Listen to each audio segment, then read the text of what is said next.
अस्सलाम वालेकुम नाज़रीन, मैं रियाद अजीज़ आपकी खिदमत में हाजिर हूँ। प्रोग्राम है दी जर्नलिस्ट। नाज़रीन, आज अपने प्रोग्राम में बात करेंगे रेंजर्स के हवाले से कि उनको इख्तियारात मिलने चाहिए कि नहीं। 1 साल के इख्तियारात का मुतालबा है रेंजर्स की तरफ से। इसके अलावा उनकी तरफ से ये बात भी की गई है कि FIR काटने और थाने अलग बनाने का उनको इख्तियार दिया जाए। ये बात किस हद तक दुरुस्त है, अगरचे ये मुस्तरद हो चुकी है सुप्रीम कोर्ट ऑफ पाकिस्तान में, लेकिन हम इस पे तबसरा करेंगे, इस पे बात करने की कोशिश करेंगे कि ये जो बात की गई है रेंजर्स की तरफ से वो किस तनाजुर में है, और अगर ये इख्तियारात दे दिए जाते हैं चलिए असम्बली के थ्रू या कानून के थ्रू, तो उससे इम्पेक्ट क्या सोसाइटी पे पड़ेगा और ख़ास तौर से कराची के ऑपरेशन पे पड़ेगा। इसमें ये नुक्ता भी बड़ा अहम है कि रेंजर्स पंजाब में क्यों ये इख्तियारात नहीं मांगती। अगर दोनों तरफ सूरत हाल पुलिस के हवाले से देखी जाए तो तकरीबन एक ही जैसी है। पुलिस पर अदम एतमाद पंजाब में भी उसी तरीके से है जिस तरीके से सिंध में है, और बल्कि पूरे पाकिस्तान में पुलिस का रवैया एक ही जैसा है। लेकिन ये इख्तियारात रेंजर्स सिर्फ सिंध में ही क्यों मांगती है, ख़ास तौर से कराची ही के लिए क्यों मांगती है, इस पर भी बात करेंगे। मेरे साथ गुफ्तगू करेंगे आज के प्रोग्राम में यासीन आज़ाद साहब, साबिक सदर हैं सुप्रीम कोर्ट बार एसोसिएशन के। उनके साथ मौजूद हैं मैडम शाहिदा जमील साहिबा, बैरिस्टर शाहिदा जमील साहिबा। आप साबिक वफाकी वज़ीर भी हैं और बड़ा वसी तजर्बा है इनका वकालत का और कानून का। इनसे पूछते हैं इनकी क्या राय है इस हवाले से। और मेरे साथ मौजूद हैं खालिद जावेद साहब। खालिद जावेद साहब Sindh high court bar association के सदर हैं, मेरे प्रोग्राम में तशरीफ़ रखते हैं। बहुत मशकूर हूँ आप तीनों साहिबान का तशरीफ़ लाए। यासीन आज़ाद साहब, गुफ्तगू आपसे कर लेते हैं शुरू। फरमाइए, क्या समझते हैं आप कि रेंजर्स ने ये इख्तियारात मांगे हैं? एक तो ये कि अब तो उनका ये मामला रह गया कि वो कहते हैं 1 साल के लिए हमें इख्तियारात दे दिए जाएं, जो भी वो सिंध हुकूमत देती है। अब सिर्फ इस बात तक महदूद हो गई बात। उससे पहले उन्होंने अलग थाने और वो सारी FIR काटने का इख्तियार, इन्वेस्टिगेशन करने का इख्तियार। किस हद तक ये दुरुस्त है उनकी बात आपके ख्याल में? देखिए, पहली बात यह है कि रेंजर्स को जो कराची शहर में बुलाया गया था उसका बैकग्राउंड ये था कि कराची शहर में जो अमन अमान की सूरत हाल थी बेहतर करने की ज़िम्मेदारी रेंजर्स के हवाले की गई थी। लामाला वक्तन फ़वक्तन जिस पीरियड के लिए भी रेंजर्स को इख्तियार दिए गए, 18 अमेंडमेंट के बाद ये ज़रूरी हो गया है कि जो सूबाई गवर्नमेंट की कंसेंट है वो भी ली जाए और बाद में उसकी अप्रूवल जो है हमारी सूबाई असम्बली से भी ली जाए। तो वक्तन फ़वक्तन काफ़ी अरसे से रेंजर्स का जो टाइम पीरियड है वो कंसेंसस से एक्सटेंड किया गया, और ये बात एक हकीकत है कि रेंजर्स की वजह से कराची की जो अमन अमान की सूरत हाल है वो काफ़ी हद तक बेहतर हुई है। यहाँ सवाल ये पैदा होता है कि क्या ये इसका परमानेंट हल है या नहीं है, ये एक दूसरी बहस है, मैं उसमें नहीं जाना चाहता। अब जो फर्दर रेंजर्स टाइम मांग रही है, लामाला सूबाई गवर्नमेंट की कंसेंट, सूबाई असम्बली की कंसेंट, जो करारदाद होगी वहाँ से उसकी अप्रूवल, या फिर मरकज़ बाज़ मामलात में आइनी तौर पे इंटरफेयर करने का इख्तियार भी रखता है। ये मामला तो अपनी जगह हैं, एक्सटेंशन होनी चाहिए नहीं होनी चाहिए, लेकिन मैं ये समझता हूँ कि सूबाई हुकूमत और फेडरल गवर्नमेंट के दरमियान जो भी काम हो कंसेंसस से हो, एक्सटेंशन अगर हो तो उन्हीं की हो, ताकि सूबाई हुकूमत को जो कभी कभार ये कंप्लेन मिलती है कि 18 अमेंडमेंट के तहत हमें इख्तियारात तो दिए गए हैं, सूबाई खुद मुख्तारी तो दी गई है, लेकिन वक्तन फ़वक्तन जो मरकज़ है वो मदाखलत करता है, इंटरफेयर करता है और मामलात ख़राब होते हैं। लेकिन जो चंद दिनों से जो सूरत हाल सामने आई है वो मेरे नज़दीक तशवीशनाक है, जिसमें रेंजर्स ने ये कहा कि जी हमें थाने भी कायम करने की इजाज़त दी जाए, FIR दर्ज करने की भी हमें इजाज़त दी जाए, चालान पेश करने की भी इजाज़त दी जाए, क्योंकि वक्तन फ़वक्तन जिन लोगों को हम पकड़ते हैं पुलिस अपना वो रोल प्ले नहीं करती जो उनको करना चाहिए, जिसकी वजह से हमारी सारी मेहनत ज़ाया हो जाती है। ये मामला पिछले 2 दिन से सुप्रीम कोर्ट में भी था, और जिस दिन ये मामला टेकअप हुआ सुप्रीम कोर्ट में, तो सुप्रीम कोर्ट ने वाज़िया तौर पर यह आर्डर पास किया है कि हमें इस बात का कोई इख्तियार नहीं है कि हम आपको ये इख्तियार दें। ये मामलात जो हैं हुकूमत के दरमियान हैं।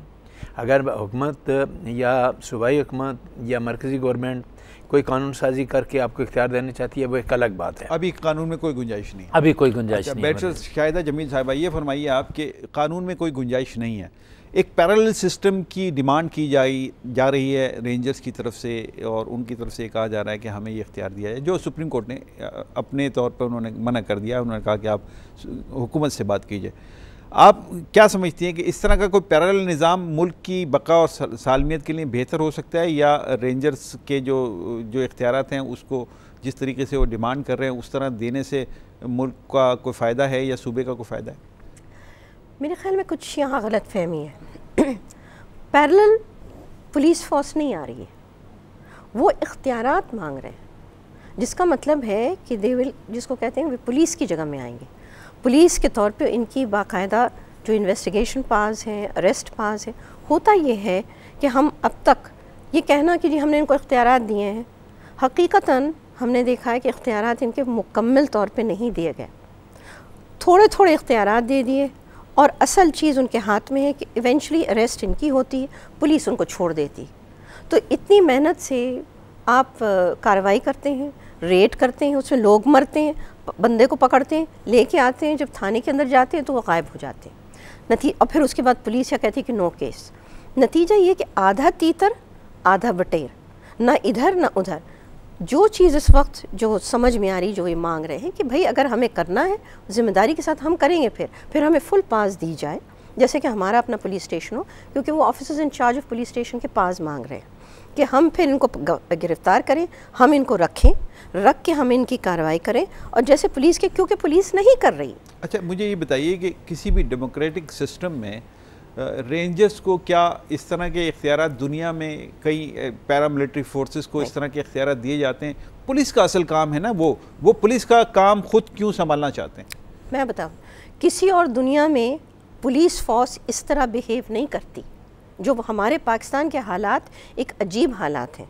यहाँ पे हमारी पुलिस फोर्स नहीं अपनी पूरी तरह काम करती, नहीं इन्वेस्टिगेशन पूरी करती, लोगों को छोड़ देती है थाने में। अब उनका कहना है कि जी पुलिस को टेलीफोन आ जाता है कहीं ना कहीं, सॉस पावरफुल ज़रिए से, तो ये छोड़ देते हैं। अब ये बहाने जो हैं कब तक चलेंगे? लोग जो हैं मुसीबत में फंसे हुए हैं, उनको कोई ना कोई चीज़ चाहिए। बाहर के मुल्क में पुलिस फोर्स जो है वो इंडिपेंडेंट है पॉलिटिकल कंट्रोल से। हमारे यहाँ वो रूल्स ऑफ बिजनेस के तहत वो चीफ मिनिस्टर के अंडर है, वो जो चाहे वो कर सकता है। क्या ये मसले का हल है जनाब जावेद साहब कि पुलिस अगर सही परफॉर्म नहीं कर रही तो उसको हटाकर रेंजर्स को लिया जाए, सियासतदान अगर सही काम नहीं कर रहे तो उनको हटाकर फ़ौज आ जाए? Is it a right way? I think आपके ख्याल में क्या आप समझते हैं? शुक्रिया। देखिए, आज का मौजू जो है वो ख़ासी अहमियत का हामिल है। पहली बात तो ये कि इस बात से कि तो कोई दो राय नहीं हो सकती कि अगर पुलिस सही काम नहीं कर रही तो किसी और अदारे के हवाले कर दिया जाए, अगर जमहूरी हुकूमत सही काम नहीं कर रही तो उसको फ़ौज के हवाले कर दिया जाए। इस चीज़ को तो मैं समझता हूँ कोई भी ज़ी शऊर आदमी इस चीज़ को एक्सेप्ट नहीं करेगा। अब मामला इस वक्त ये है कि चूँकि कराची शहर के और सिंध के बलखुसूस कराची शहर के हालात इतने ख़राब हो गए थे कि मजबूरन गवर्नमेंट को, रेंजर्स को कुछ इख्तियारात देना पड़े, फ़ौज को कुछ इख्तियारात देना पड़े, ताकि अमन व अमान की सूरत हाल पर काबू पाया जा सके, ताकि जो जराइम का रेट एकदम बहुत ज़्यादा हो गया था उसको कम से कम सतह पे लाया जा सके। अब पुलिस जो है वो बाकायदा एक कानून के तहत, एक ज़ाब्ते के तहत तश्कील दी गई है और उसके इख्तियारात उस कानून और ज़ाब्ते के तहत उसको तफवीज़ किए गए हैं। एक वक्त में एक अदारा ही उन इख्तियारात को इस्तेमाल कर सकता है। एक वक्त में पैरेलल सिस्टम अगर हमने कायम किया तो मैं समझता हूँ उससे दुश्वारियों में इजाफ़ा होगा, उसमें प्रॉब्लम ज़्यादा क्रिएट होंगे उसमें। लेकिन ये वैसे शायद जमील कह रही हैं कि ये पैरेलल सिस्टम नहीं है, ये वो डिमांड कर रहे हैं इसलिए कि पुलिस फेलियर है। तो पैरेलल सिस्टम के हवाले से इन्होंने कहा कि गलत फहमी है, ये बात सही है आपके ख्याल में? मैं अर्ज़ कर रहा हूँ, मेरा नुक्ता नज़र ये है कि जो डिमांड आई है वो ये आई है कि हमें थाने कायम करने की इजाज़त दी जाए, हमें इन्वेस्टिगेशन करने की इजाज़त दी जाए, हमें चालान मुकम्मल करके अदालत में पेश करने की इजाज़त दी जाए। इसका मतलब ये है कि वो तमाम इख्तियारात जो कानून के मुताबिक पुलिस को हासिल हैं वो इख्तियारात वो मांग रहे हैं।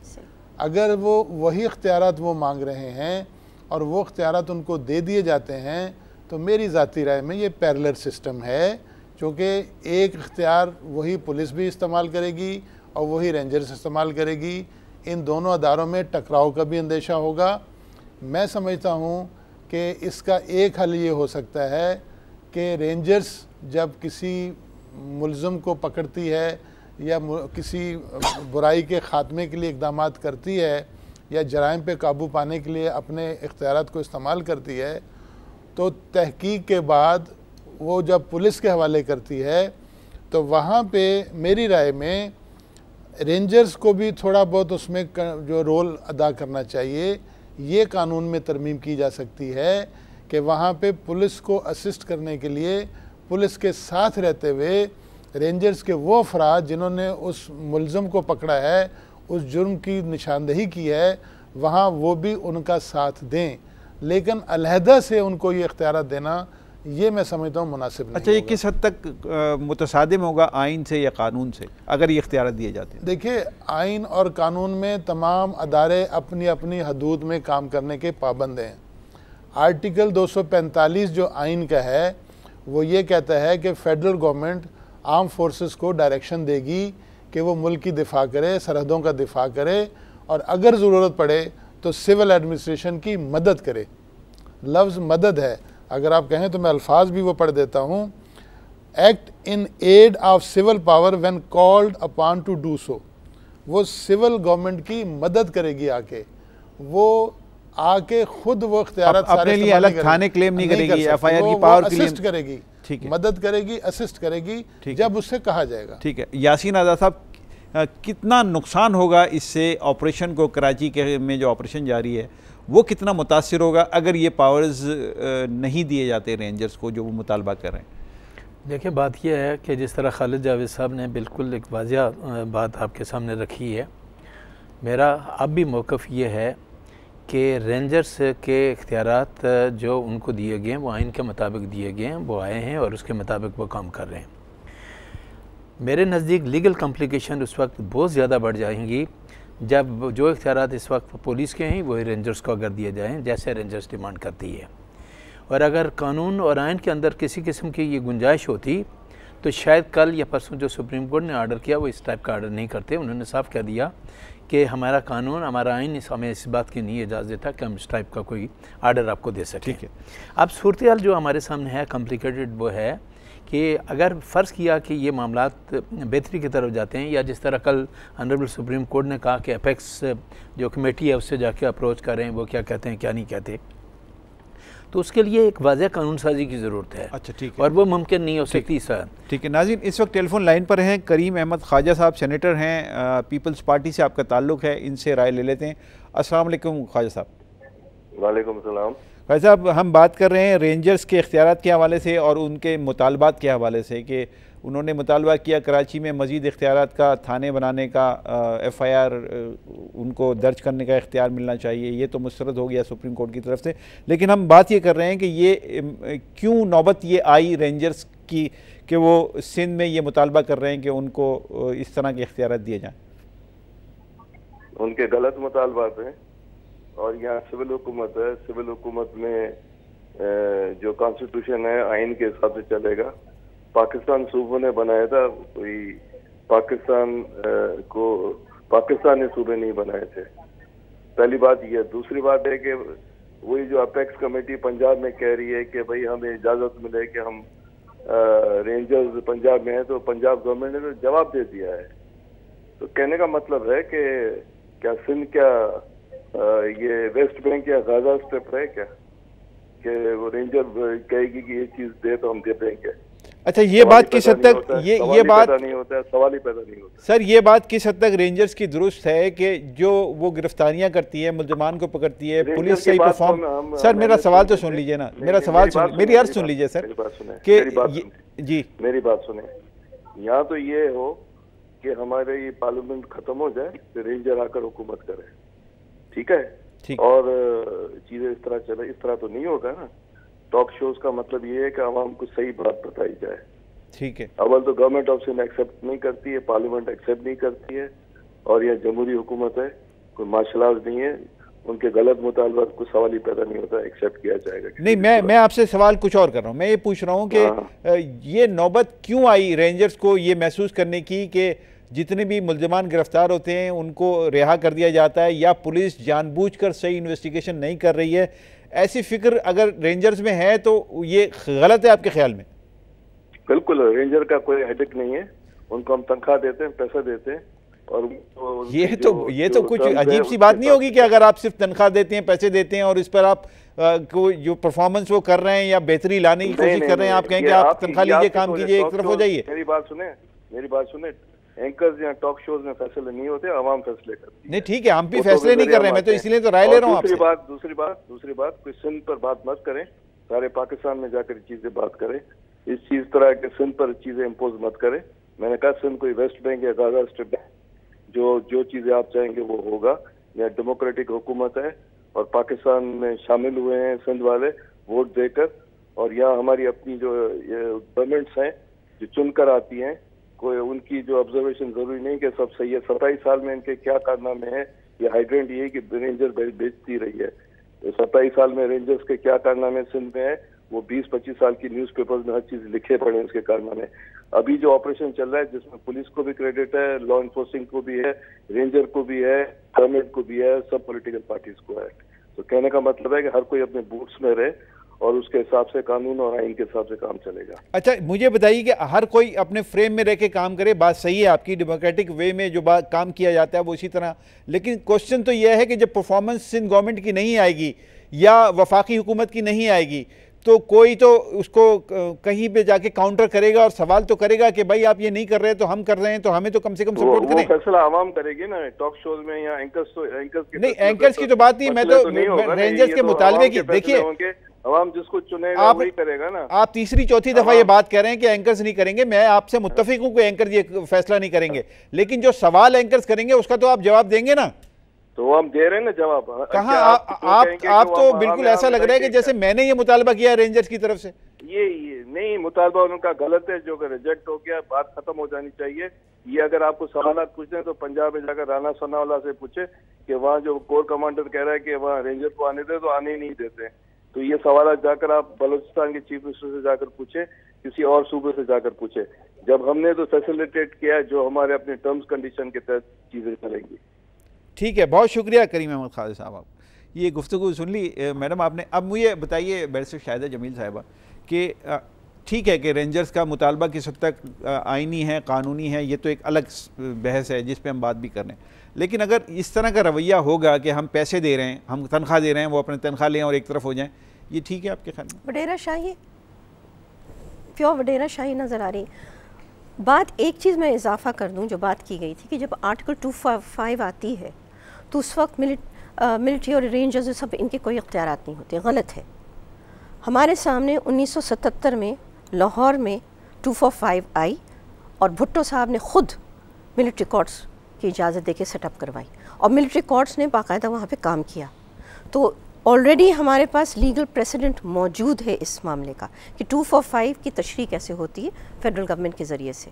एक ये बात है। दूसरा है कि हम बात करते हैं ऑल्टरनेटिव की बात हम नहीं कर रहे हैं, मैं फिर ये दोहरा रही हूँ।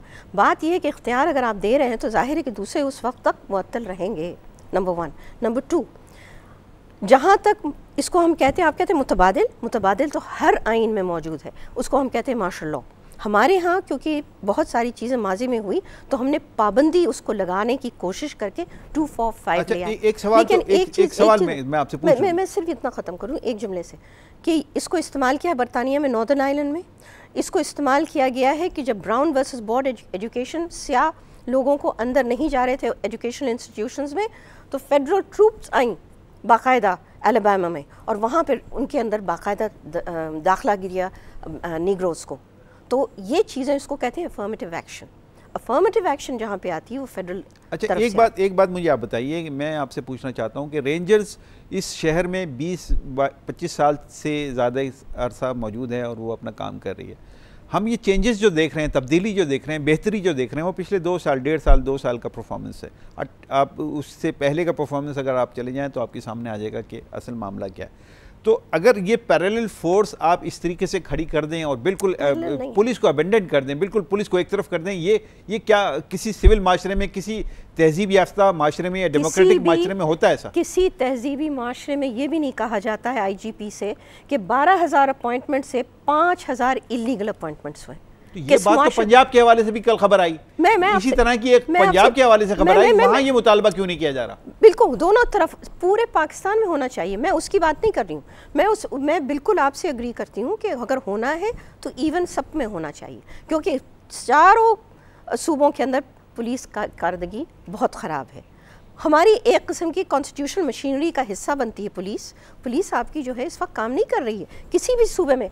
आप चले जाएँ KPK में, आप चले जाएं आपके पंजाब में, आप चले जाएं सिंध में, आपको तमाम ये चीज़ें नज़र आएंगी। ठीक है, तो एक्शन तो हम खालिद जावेद साहब, ऐसा तासुर आपको मुझे मिलता है कि जैसे कि सियासत हो रही है, और सियासत तो सियासतदान कर ही रहे हैं लेकिन इदारे भी सियासत कर रहे हैं, एक तासुर मिलता है उनकी गुफ्तगू से, उनके लबो लहजे से, उनके मुतालबात से। क्या इस पे कहते हैं, और ये किस हद तक दुरुस्त है आइनी और कानूनी एतबार से, किस हद तक दुरुस्त है ये रवैया कि इदारे सियासत कर रहे हो? देखिए, मेरी ज़ाती राय ये है कि इदारे सियासत नहीं कर रहे, कुछ शख्सियात ऐसी हैं जो अदारों में सियासत कर रही हैं। मैं रिपीट करता हूँ, अदारे सियासत नहीं करते, ना कर रहे हैं। जहाँ किसी शख्सियत को कोई ज़क पहुँचती है तो वो फिर अदारे का सहारा लेता है, लेकिन हमें देखना ये है कि मुल्क की मफाद में क्या चीज़ है, सूबे के मफाद में क्या चीज़ है, शहर के मफाद में क्या चीज़ है। यहाँ कहा जा रहा है कि 20-25 साल से रेंजर्स यहाँ है, तो उसकी कारकर्दगी क्या है। सवाल ये पैदा होता है कि ये पिछले साल 2 साल से जो रेंजर्स को इख्तियारात दिए गए हैं, ये इख्तियारात पहले उनको नहीं दिए गए थे। पहले जो रेंजर्स बुलाई गई थी वो अपने कैंप्स तक महदूद रहती थी। जब कोई नक्स अमन होता था, हालात ज़्यादा ख़राब होते थे, तो उनको बुला लिया जाता था। उनको ये इख्तियारात नहीं दिए गए थे जो अब दिए गए हैं, लिहाजा वो पहले वाले अरसे को इसके साथ ना मिलाया जाए। वो अरसा उनकी ड्यूटी मुख्तलिफ थी, अब उनकी जिम्मेदारी मुख्तलिफ है। नहीं तो पहले उनकी तरफ से इस तरह का कोई मुतालबा भी नहीं आया कि मुतालबा इसलिए नहीं आया था, मुतालबा देखिए उसमें लॉजिक है, मुतालबा इसलिए नहीं आया था कि पहले उनका जो किरदार है वो बड़ा महदूद था। अब जो उनका किरदार है वो महदूद नहीं है। अब उनके ज़िम्मे ये काम लगाया गया है कि आपने बुराई का कला कमा करना है, आपने जो मुल्ज़मान हैं, जो जराइम पेशा लोग हैं, उनके ऊपर हाथ डालना है, उनको पकड़ना है। इसलिए अब उनकी एक सोच है कि साहब हम पकड़ते हैं, और सारी तगोदो करके जब वो मामला पुलिस के पास जाता है तो पुलिस वो रिज़ल्ट नहीं देती जो हमारी ख्वाहिश के मुताबिक रिज़ल्ट होने चाहिए। अब उनकी बात कहाँ तक। इन गिरफ्तारियों में जो रेंजर्स ने की है, मैं ब्रेक के बाद ये आप तीनों साहिबान से जानना चाहता हूँ कि इन गिरफ्तारियों में जो रेंजर्स ने की हैं, क्या इसमें आप नहीं समझते कुछ मासूम लोग, जो कुछ बेकसूर भी लोग भी पकड़े गए? नाज़रीन, गुफ्तगू का सिलसिला जारी है, एक छोटे से ब्रेक के बाद वापस आते हैं और ये सवाल करने की, इस सवाल का जवाब जानने की कोशिश करते हैं कि जो गिरफ्तारियाँ रेंजर्स ने की हैं उसमें क्या मासूम लोग शामिल नहीं हैं। एक ब्रेक के बाद।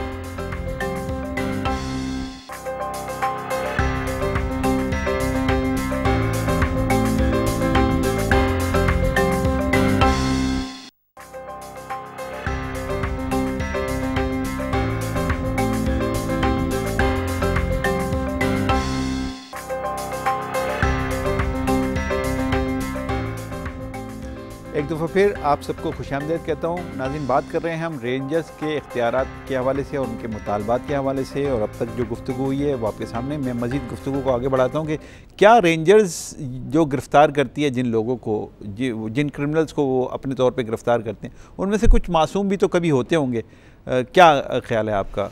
देखिए, आपके सवाल के जवाब से पहले एक बात मैं वाज़ेह तौर पर कहना चाहता हूँ कि रेंजर्स किसी सूबे में, जिस तरह खालिद जावेद साहब ने कहा, वो आइन के मुताबिक आती है जब उसको बुलाया जाता है।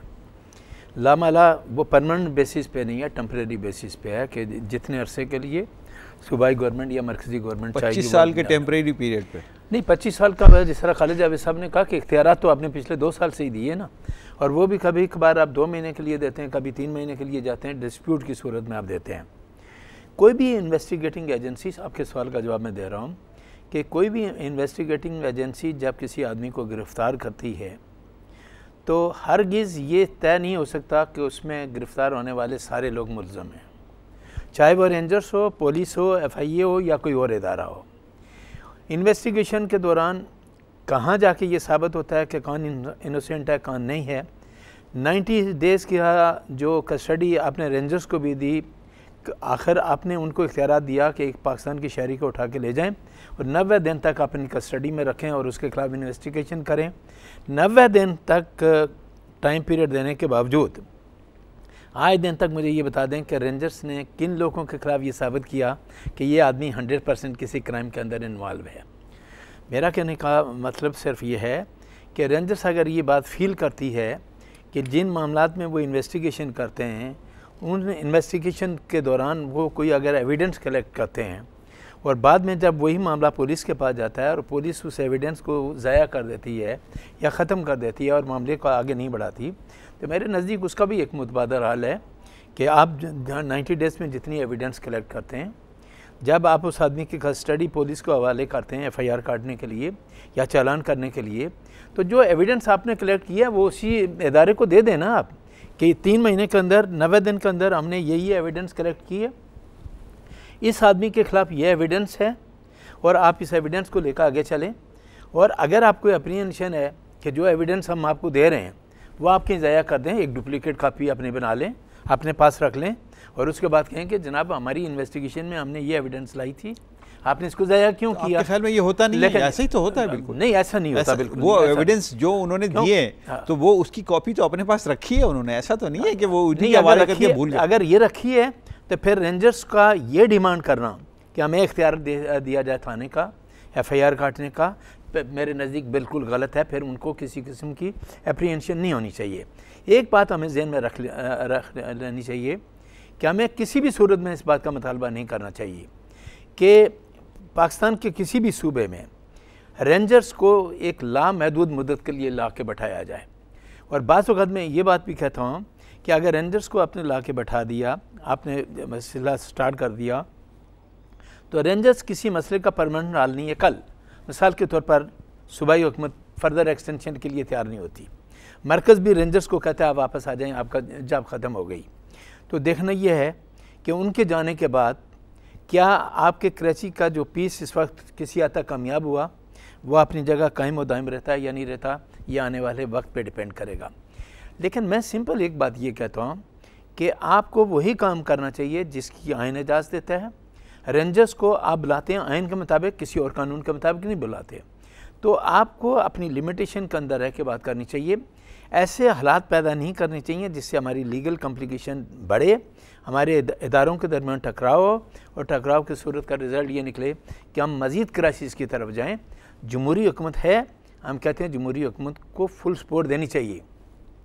जो लोग आप आज ये कहते हैं कि हमारे आने की वजह से सारे मामला बेहतर हो जाएंगे, परवेज़ मुशर्रफ ने 11 साल हुकूमत की है, कौन सी सिचुएशन को कंट्रोल कर लिया, उसके बाद तो ताकत थी ना, ताकत थी, वो जो भी ताकत इस्तेमाल करने चाहते, लेकिन जमहूरी हुकूमत किरदार अदा नहीं कर सकती। वैसे शाहिदा जमील साहिबा, ये जो रेंजर्स के इख्तियारात की हम बात कर रहे हैं, ये बताइए कि अगर ये इख्तियारात नहीं दिए जाते, जो सवाल अभी थोड़ी देर पहले मैंने इनसे भी पूछा था, कराची के ऑपरेशन पे क्या इसके असरात मुरतब होंगे? अगर ये नेगेटिव असरात होंगे तो फिर तो इसके बारे में यकीनन सोचना ही चाहिए कि ये इख्तियारात का अगर मुतालबा हो रहा है तो वो किस वजह से हो रहा है, उसकी जो भी उनकी शिकायत है उनका अजाला किया जाए। एक तरफ हम कह रहे हैं कि कराची ऑपरेशन की वजह से फ़र्क पड़ा है, जब हम इसको तस्लीम कर रहे हैं इसका मतलब है कि कुछ किस हद तक मुअस्सर हुए, पुलिस नहीं कर सकी जो ये कर सके, एक तो ये है। दूसरी बात आपने जो की, जो सबसे ज़्यादा चुभती है कि जब किसी को गिरफ़्तार करते हैं उसमें बेकसूर भी होते हैं। सारी दुनिया में इस एक निज़ाम बनाया गया है कि जब आप उनको गिरफ़्तार करते हैं तो हम कहते हैं कि वो है इनोसेंट अनटिल प्रूवन गिल्टी। वो उनका मरहला होता है जिसमें वो बेकसूर हैं, जब तक साबित ना हो कि वो मुजरिम है, उस वक्त तक वो मुलजिम होते हैं। तो वो वक्त है इन्वेस्टिगेशन का और सारे प्रोसेस का लाना। अब मुजरिम या मुलजिम, जो मुलजिम जो है उसको मुजरिम साबित करना कहाँ आता है?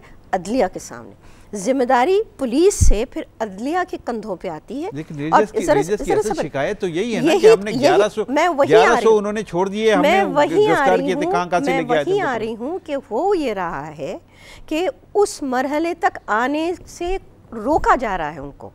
जो शोर मच रहा है इसका कि हमें कहा जा रहा है कि ये बेकसूर है। मीडिया ट्रायल से कोई बेकसूर नहीं है, मीडिया ट्रायल से कोई कसूरवार नहीं है। सिर्फ़ और सिर्फ अदालत का हक़ है आइन के तहत कि वो किसी को कसूरवार या वो उसको मुजरिम करार दे। जब आप ख़ुद इन्वेस्टिगेशन प्रोसेस में आप रुकावट पैदा करेंगे और फिर आप उसको छोड़ देंगे और दुनिया को कहेंगे कि बेकसूर था, तो ये तो आपने पूरे प्रोसेस ऑफ ड्यू प्रोसेस को आपने तोड़ दिया। यहाँ पे जो बात शोर मच रही है कि अच्छा आप कम से कम अदालत में ले जाने दें। पीपल्स पार्टी का ये कहना कि पॉलिटिकली विक्टिमाइज किया जा रहा है। मैं मिसाल के तौर पर डॉक्टर आसिम का केस है, तो अब आप मुझे बताइए, डॉक्टर आसिम को गिरफ्तारी को एक ज़माना बीत गया, अब तक रेंजर्स ने इन्वेस्टिगेशन करके क्या निकाला? अच्छा, और क्या उसके खिलाफ चालान पेश किया, वो बता दीजिए मुझे। अच्छा, एक चीज़ अजीब सी है, आप देखिएगा कि बार बार नोटिफिकेशन दी जाती है इख्तियारात की, रेंजर्स की, और हम लोग को समझ नहीं आता हो क्या रहा है। एक वक्त था पिछले साल इनकी तैनात की गई थी और जहाँ पे गड़बड़ हो रही थी और एकदम से सारे तैनात हो गए अपने गन्स वन्स के साथ। बाद में पता चला कि नोटिफिकेशन में इख्तियार नहीं था किसी को गिरफ़्तार करने का। बाद में अभी भी जो असल हकीकत है इख्तियारात की, ना आपको पता है ना हमें है। कुछ रुकावट जब तक वो पब्लिक में नहीं आती, हम कोई ऐसा फैसला नहीं कर सकते कि वो सच कह रहे हैं या सही कह रहे हैं या गलत कह रहे हैं। खालिद जावेद साहब, पुलिस की बेहतरी की सारी दुनिया में ऐसा ही होता है कि पुलिस सिस्टम चला रही होती है। ये तो पैरामिलिट्री फोर्सेस जो होती हैं, ये इन्हें, जैसा कि आपने खुद भी कोट किया 245 को, आर्टिकल 245 को, कि उसमें वो मदद के लिए आएंगे। बेहतर कैसे पुलिस को बनाया जा सकता है? क्या क़वानीन तब्दील किए जाएँ कि पुलिस की शक्ल बेहतर हो जाए, या ऑलरेडी कानून मौजूद हैं, पुलिस बदलना नहीं चाहती? देखिए, क़वानीन तो हमारे पास पहले से मौजूद हैं, उन पर अमल दरामद करना है, ये हमारी ज़िम्मेदारी है। पुलिस में सबसे पहले जो अपॉइंटमेंट्स होती हैं उसका तरीक़ाकार उससे कहीं मुख्तलिफ है कि जो अपॉइंटमेंट्स आर्म फोर्सेस में होती हैं। आर्म फोर्सेस में जब अपॉइंटमेंट्स होती हैं तो वो प्योरली ऑन मेरिट्स होती हैं। एक लंबा प्रोसेस होता है, मुख्तलिफ टेस्ट्स होते हैं, एग्ज़ामिनेशंस होते हैं, और जो अपॉइंटमेंट के लिए जा रहा है उसका पूरा हर तालीमी कॉम्पिटेंसी सब देखा जाता है। पुलिस में ऐसा नहीं है। ये हमारे लिए बहुत ही अनफॉर्चुनेट है और ये हकीकत है, चाहे इसको कोई माने या ना माने।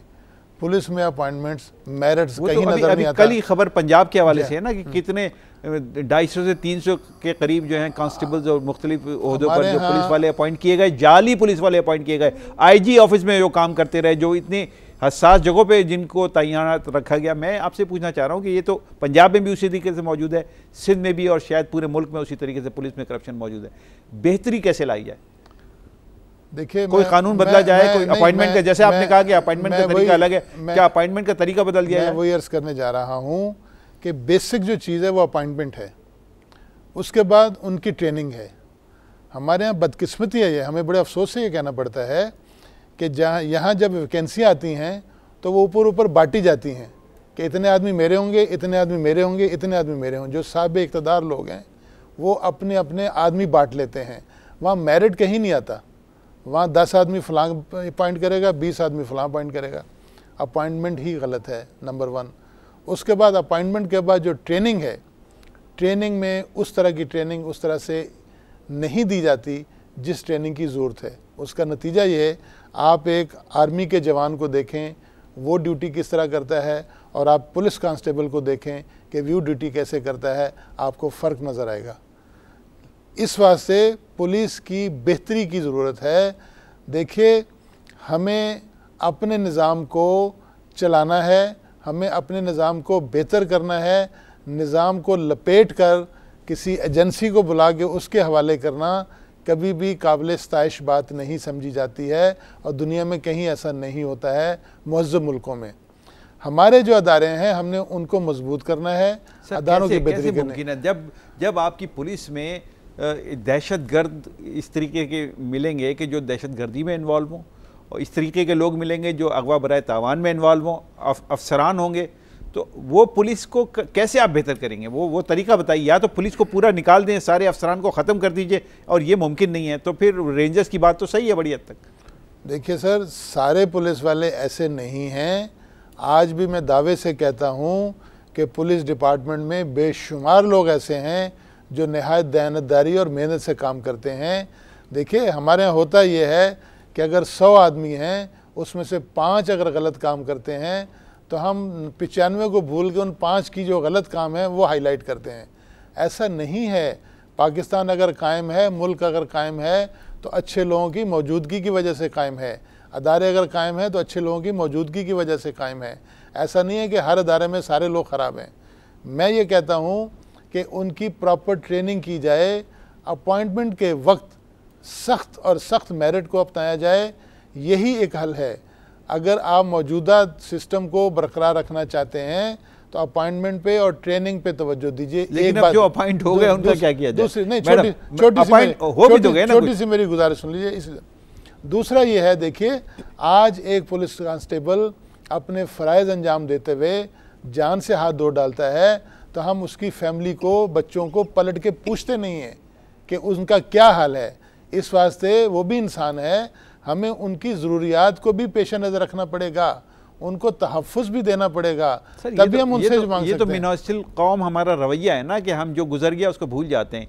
ये हुकूमतों का भी ये रवैया है, आवाम का भी, लोगों का भी एक दूसरे के साथ ये रवैया है कि अगर कोई किसी हादसे में मर गया, किसी दहशतगर्दी में मर गया तो हम भूल जाते हैं। हमारा तो एक प्राइड है कि हम फौरी तौर पर भूल के दूसरा काम शुरू करते हैं। ये तो इस पर हम प्राइड लेते हैं। अच्छा, मैं मैडम आपसे ये पूछना चाहता हूँ कि अगर रेंजर्स का मुतालबा ठीक है और अगर रेंजर्स जो काम करना चाहती है, उसने काम तो किया, कराची में अमन तो उसने बहाल किया, कराची को खोला तो कराची की हर गली बंद थी, कराची की हर गली खुल गई, जहाँ बैरियर्स लगे हुए थे वो बैरियर्स, तो एक घुटन का जो माहौल था वो ख़त्म हुआ रेंजर्स के काम की वजह से, इस ऑपरेशन की वजह से।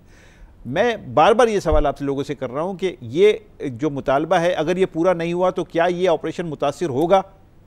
बिल्कुल होगा। सबसे पहले आपने बात की रास्ता क्या है, ठीक, इसमें हम कहेंगे अगर रेंजर्स को आप इख्तियारात देते हैं कि वो अपनी काम करें, तो फिर आप पुलिस को रीऑर्गेनाइज भी करें, उसको अपग्रेड करें। बात यह है कि पाकिस्तान में इन्वेस्टमेंट पुलिसिंग में नहीं होती, जो उनको अलाउंसेस देने चाहिए वो नहीं दिए जाते। वो 200 रुपये के लिए चीखते हैं और वो नहीं उनको दिया जाता इजाफा। 200 रुपये फ़ी बंदा उसको देते नहीं हैं।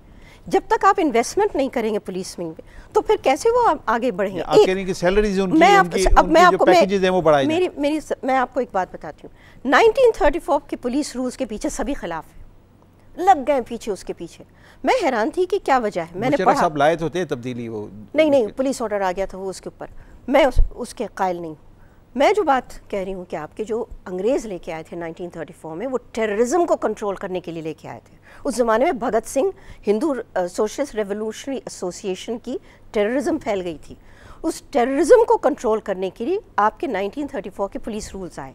अगर आप उसको पढ़ेंगे तो आपको हैरत होगी कि सबसे अव्वल चीज़ रिक्रूटमेंट की है कि इंस्पेक्टर, पुलिस इंस्पेक्टर ग्रेजुएट होना चाहिए एचएसएन कॉलेज का। पंजाब पुलिस रूल्स हुआ क्या सन 60 के से ऑनवर्ड्स कि आपने शुरू किया 7 जमात पास को लेना, क्योंकि उसके नीचे एक शिक है कि provided that for special cases वहाँ पे आप डिस्पेंस कर सकते हैं। हमने स्पेशल को बना दिया आम, और नतीजा ये है कि इतने बेरोज़गार हमारे नौजवान मौजूद हैं जो बीए हैं, जो एमए हैं, जो बीएससी हैं, वो सब बेरोज़गार पड़े हुए हैं। उनको आपको नहीं लेना, आप 7 जमात पास को ले रहे हैं। पढ़े लिखे ही लोग आ रहे हैं अब तो। नहीं माफ कीजिए, डिग्री का उसका क्वेश्चन जो है वो आप मार्क्स में लगा सकते हैं। नहीं, अभी तक आप जाएंगे तो आप पुलिस के ट्रेनिंग कॉलेज में जाइए और आपको पता चलेगा। आप ख़ुद पुलिस वालों से मिलिए, जैसे हम ट्रेनिंग करते हैं उनकी, तो हमें पता है कि क्या उनकी एक्चुअल एजुकेशन है,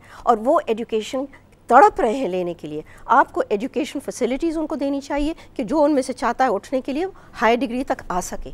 उनको आप जैसे फ़ौज में होती, आप उनको अलाउंसेस दें, उनके बच्चों के। तो इसमें कानून में तब्दीली करने की तो ज़रूरत नहीं है, ऑलरेडी कानून मौजूद बैठा हुआ है, उसको इस्तेमाल कीजिए। आपने उसको दबा दिया है, बिल्कुल फरसूदा कह के उसको आपने दबा दिया। ज़बरदस्त पुलिस रूल्स है, कुछ चीज़ें उसमें चेंज करनी ज़रूरी है। जब वो घोड़ा गाड़ी की बात हो रही तो आप उसको चेंज करें, लेकिन अभी उसके रूल्स इतने स्ट्रिक्ट हैं कि कोई हिसाब नहीं, और उसको नहीं फॉलो किया जाता।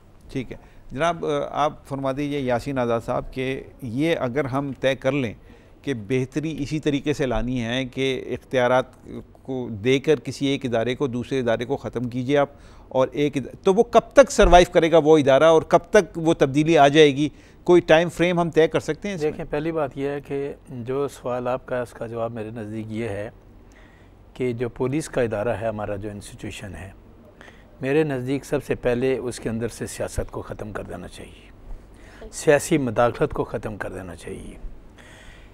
पुलिस के इदारे के साथ सबसे जो बड़ी बदकिस्मती है जिसकी वजह से सिस्टम हमारा कंट्रोल नहीं हो रहा है, वो ये है कि मिसाल के तौर पर क्लिफ्टन थाने के अंदर एक डीएसपी आता है, उस डीएसपी को ये पता नहीं है कि वो थाने में 15 दिन रहेगा या 3 महीने रहेगा, उसको ये पता नहीं है। ठीक, मेरे नज़दीक किसी भी पुलिस ऑफिसर को जब आप किसी थाने में भेजते हैं तो एक मुद्दत मुकर्रर कर दें कि कम से कम 3 साल तक वो आदमी डीएसपी रहेगा, वो एसपी रहेगा, वो एसएचओ रहेगा, या अगर 3 साल का टाइम पीरियड अगर आप ज़्यादा समझते हैं तो आप 2 साल का कर लें, साल का कर लें। जो गैर यकीनी सूरत हाल पुलिस के अंदर है, पहले आपको उसको ख़त्म करना पड़ेगा, नंबर 1। अच्छा ठीक है, नंबर 2 मैं आपसे बात करता हूँ ज़रा। कुलसूम परवीन साहिबा है हमारे साथ, सेनेटर कुलसूम परवीन, आपका ताल्लुक़ है मुस्लिम लीग नून से, इनसे बात कर लेते हैं। अस्सलाम वालेकुम कुलसूम साहिबा। वालेकुम अस्सलाम जी, कैसे हैं आप? जी अल्लाह करम। ये हम बात कर रहे हैं रेंजर्स के इख्तियारात की, उनके मुतालबात की। वो किसी हद तक दुरुस्त भी हैं और किसी हद तक उसके अंदर कहीं ये तासुर मिलता है कि जैसे सिंध गवर्नमेंट को पीछे करने की कोशिश की जा रही है, सिंध गवर्नमेंट की पीपल्स पार्टी के लोग इस तरह का तासुर देने की कोशिश करते हैं। मैं आपसे ये पूछना चाहता हूँ कि ये बात किस हद तक दुरुस्त है कि पंजाब में भी पुलिस उसी तरीके से नाकाम है, उसी तरीके से करप्ट है जिस तरीके से सिंध में या पूरे मुल्क में पुलिस का तासुर एक बनता है कि वो करप्ट है मजमूई तौर पर। तो ये इख्तियार अगर रेंजर्स को यहाँ दिया जाए तो पंजाब में क्यों ना दिया जाए, पीपल्स पार्टी वाले कहते हैं। आप क्या कहती हैं?